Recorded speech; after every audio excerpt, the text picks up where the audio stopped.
that is incest. With your own daughter, that's incest. With your own sister is incest. With your daughter-in-law is incest. Now you know what's incest. He says, incest. He says here, the dark stain on our society, on American societies.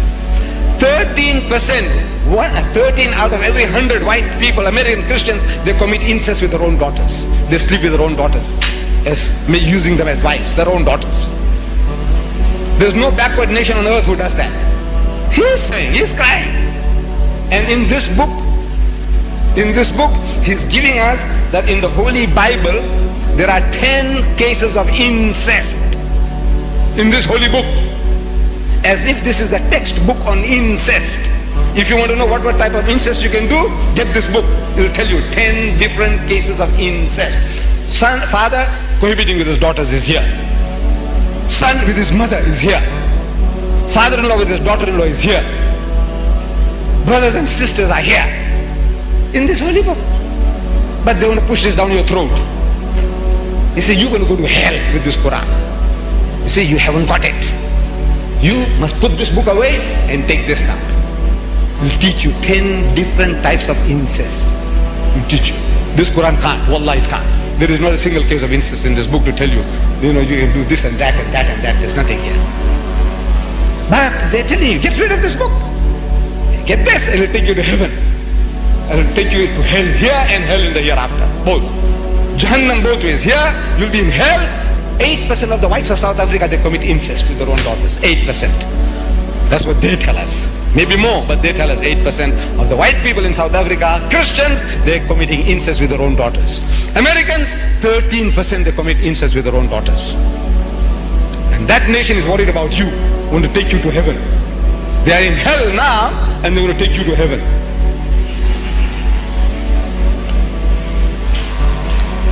Homosexuality. This is written by the Christians.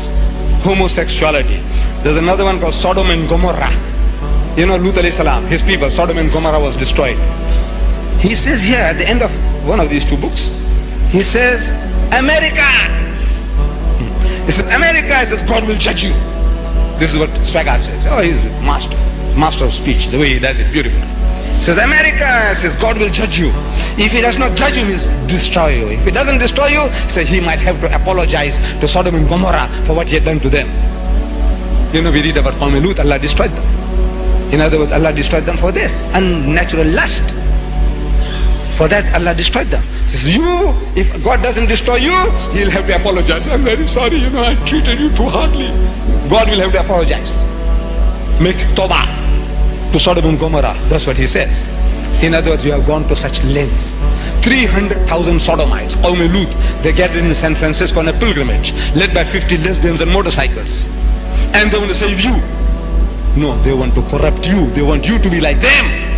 Then they know you have no chance of ever ruling them. The Muslim world has got no chance. If you behave like them, you will go the same way that they will go.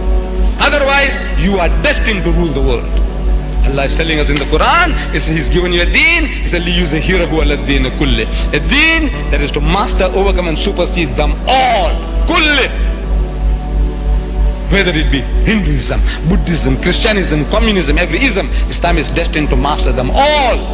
So وَكَفَى بِاللَّهِ شَهِيدًا. And enough is Allah as a witness to this fact that is going to make His deen to prevail with you or without you. But this is the destiny. How to undo that destiny? Very easy. Come and corrupt you. You want to teach you. You people don't know how to dance. Huh? See, look at every Christian nation. In Africa, they shake their bums, just like the white man. Same, worse. Striptease, they do striptease. You know that? Christian nations. They want you to do the same. What is this clothing you're wearing? This Africa, you must be lightly dressed. See, in South Africa, they're wearing skins. Now they don't wear skins, they wear bikinis. There's tangas. I think you see some of them here. Tangas, G-strings. Just a G-string is enough for them. That's right. Even that is not necessary, for your climate. Look, the humidity, I had to take off my jacket. Yeah, they want to destroy. So this guy, Thomas Carlyle, he says he's doing justice to the Holy Prophet Muhammad, and he did some justice. Because there was no fear. And he says, the word of such a man. He says, to the Arab nation, it was as a birth from darkness into light. This book of God, this Quran, this Wahi, this revelation, this message that Muhammad brought, it is as a birth from darkness into light. It's Arabia first became alive by means of it. A poor shepherd people, roaming unnoticed in its desert since the creation of the world. Nobody gave them a second look, those barbarians, the Arabs. Nobody gave them a second look. Alexander the Great, if you read history, he passed them by. Rubbish. He'll say, I know these Arabs are rubbish. Nobody's interested in them. The Persians passed them by. The Romans passed them by. Every nation just passing them by. Rubbish, human rubbish. Liability, anybody will take them up, it will be a liability. This is a poor shepherd people, roaming unnoticed in his desert since the creation of the world. See, the unnoticed becomes world notable. The small has grown world great within 1 century afterwards. Arabia is at Granada on this hand, at Delhi on that. Glancing in valor and splendor and the light of genius, Arabia shines over a great section of the world. Belief is great. Belief, iman, yaqeen is great. Life-giving. The history of a nation becomes fruitful, soul elevating, great, so soon as it believes. Is it not as if a spark had fallen, one spark on a world of what seemed black unnoticeable sand, but lo, the sand proves explosive powder, blazes heaven high from Delhi to Granada. This is what Muhammad's teaching came. I'm asking, who bribed Carlyle? No. Testimony, greatness really lies in coming from the mouth of the enemy. What the enemy has to say, we can say good things about our hero. Great things, exaggerations we can. Everybody can. But when it comes from the opposition, it's the opposition, what he's telling you, confirming what Allah says, وَإِنَّكَ لَعَلَىٰ خُلُقٍ عَظِيمٍ. So most certainly thou, Muhammad, standest on the highest pinnacle of behavior. Let us send peace and salutations upon the Prophet.